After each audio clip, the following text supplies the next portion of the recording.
balima malien ani yakuma kabako ko bado de kera bi mercredi 11 mars 2026 anga wajulu kala do be no nabe wuli ko Aboubacar So malien bela jele nya ba photo la Aboubacar So ma dugulinte bela jele be Aboubacar So don wajulu kala don irene ka chokorba mi sara ko Ayatollah Kamini communica sayala Aboubacar So de bora ko dogoya ko sari kaira ko kafalindo o yadalendo o yera di fagalima katla tukuni shola bayamunu bora Mali kono ani aidara Mali sulame farale nyogon kan ko shu kasi ko lumango shu kasi ko parce que ko o nafate anga jamana kan Mali ay nete ka galonora la de nebe ka Aboubacar So sui ne bolo ngaka kele ani wahabia o de be nyogona mais ne yabala wajulu kala Aboubacar So ani sulame tabulu be de be kala la Mali kono bi mena yere kuma kan kala anga jangan name aya yere kuma kan name de amaka jula ya ama wuli ka emission ba ko la le ko cheni no sara ira ko epi aya la nyini de fana parce que ta kala tike kala ki dafa bashi jala na mugu ni giti da kala tike kala sai vraiment cheni suku mai kwa ayrat lo ba kuma kana ko cheni ndo sara iran sai ka chogorba la gusha dala nine ko kale sulamede nine ko kale sulamede Mali sulame tabulo be bora chogorba ka saya digira mo hali Ameriki ne be Ameriki nu kono ya ne ma American den bole kan so kan kuma fo mafo Trump ka journaliste munu be boka kuma den kontolu made wallahi ne be Ameriki kono ne be fambe ne be Ameriki yoro ka dogo ne tata oromina ne ne alache dans les rues dans les endroits ne ma machi Americain denye kaya nisonja kafoko chokoroba infali jarayi eko ke sulame chokoroba ka saya ebe ko jalaki katla kola goshi ifa flam ko cheni mauka karamogo ba fagale kata baga chokoroba ma torom kata chokoroba soro shiso kono ka bomu flaka ka faga ebe klaki jo ko oyo ulanyinindi so mbefe malien beka so kuma kana me so beka kuma do fo Mali kono adama de halnimi fani ba alnimi ba shinjimi ini manga gelea jusqu'à ce point so ni ka ko dogorane fanfe wallahi sulame halala halenga sulame abala mama ki ba shinjimi ko hina bila ke halala di ye yere woludi benya be chiena kata mogo faga aga sokono ebijo ko o mogo faga la u jobola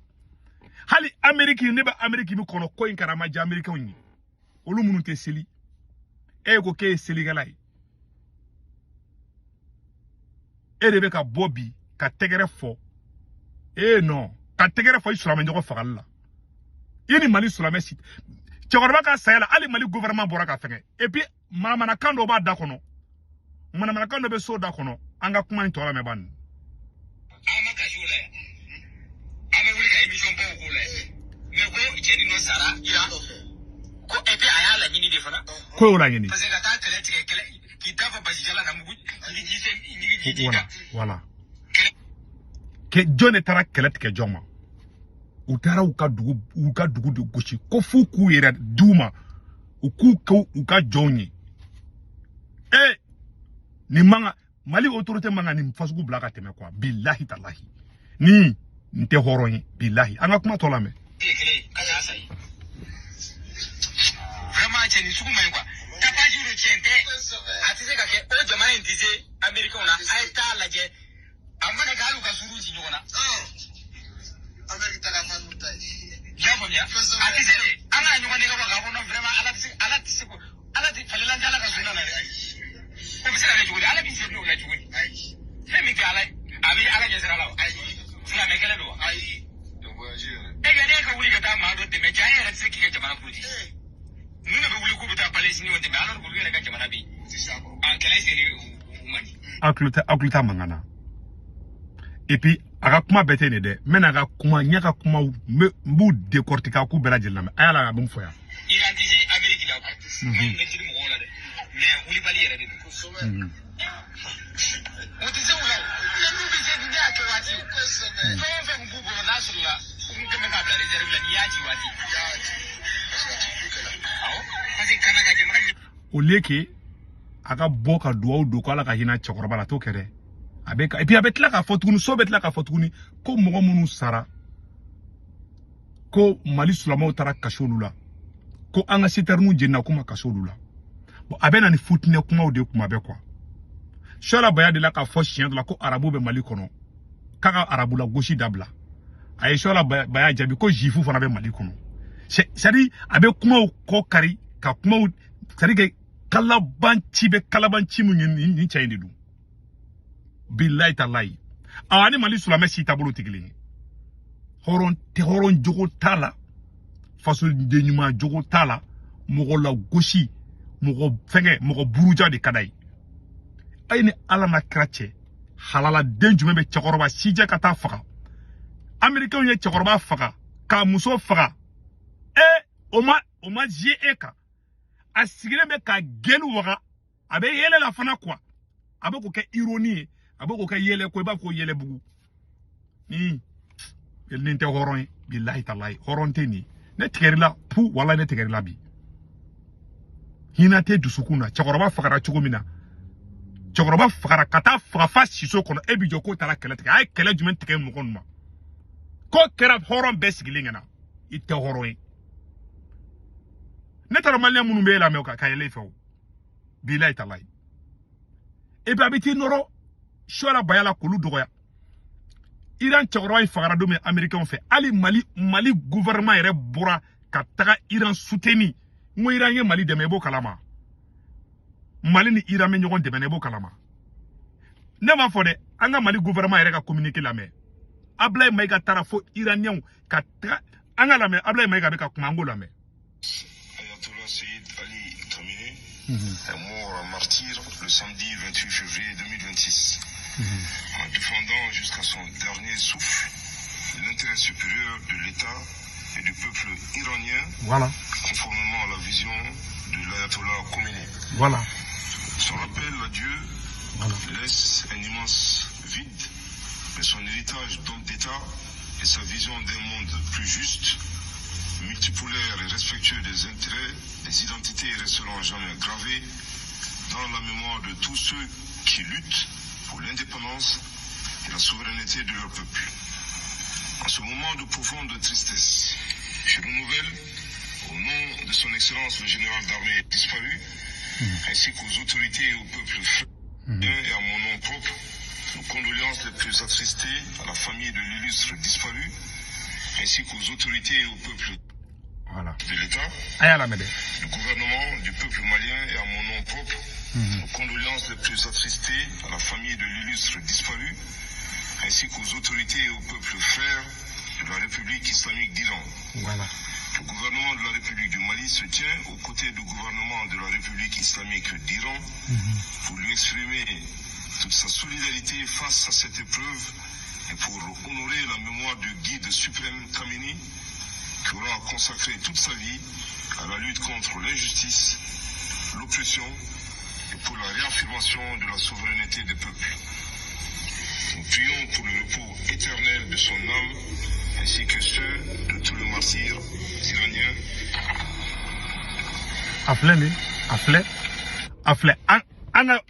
Anga premier ministre de Tarakata Chokoroba photo tadoro ka sujulu biai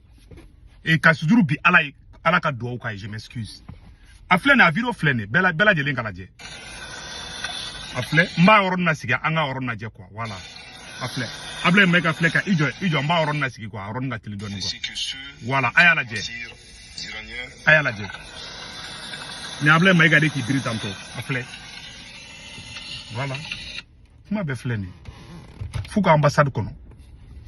Abouakar Sow itara baga Shola Bayama. Shola Baya communiste saradomina Ankara mogo aidara deun ani Shola Baya wahabiyaw be Mali tableau be solomé halala fefe be Mali kono a be bora ka souteni Mali ere gouvernement premier ministre contre bora ka déplacer ka taga fo nunu ka ambassade kono ka taga do Chakoroba ka tla ka ira a ere ka gouvernement anga jamana nyamogo ni be na figiya la ko luka mogo mine ko parce que mogo ye communiste kasi ete horon billahi ni moko kanga interdit wajulu la ni makri karan ni kanga interdit wajulu la Mali kono quoi ate foy la shintane iblisi mode mana foni Aboubacar So inde fora ni yoko wajulu kolon ani ko wajulu kolon de wajulu kala kolon de madli ga date de bala ka Malida iba ko yogoro iba ko comédien ebe arabu ko kala lawa ebe sulame ko kala lawa antaro tafambila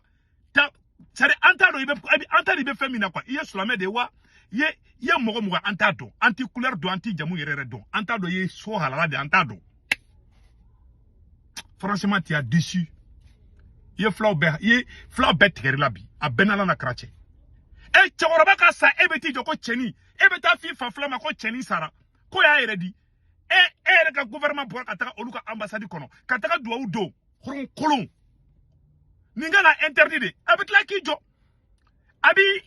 acharné tanto ani wabia obala tanto ani shola baya bala tanto ani aidra de umbala ayo yabe taswa wundi la Mali kono mission jumembe ebulu nia inte sulame de mo fayana de sulame halala sulame horo sulame yere wolo billahi na sulame nyon fakara be digala chokoroba ni révolutionnaire di chokoroba ko kate baka sokono de americain tara faka chokoroba saya maja ali frasimi ango ko frasimu mai frasi président ko Amérique président jotala Amérique dugu temu farla Amérique kan ku kele na bo arabu dugu yere ma sonne anya do manga nyabru nyam adu nyang manga me ko arabu dugu farla Amérique ka ko ka Iran kre galondo de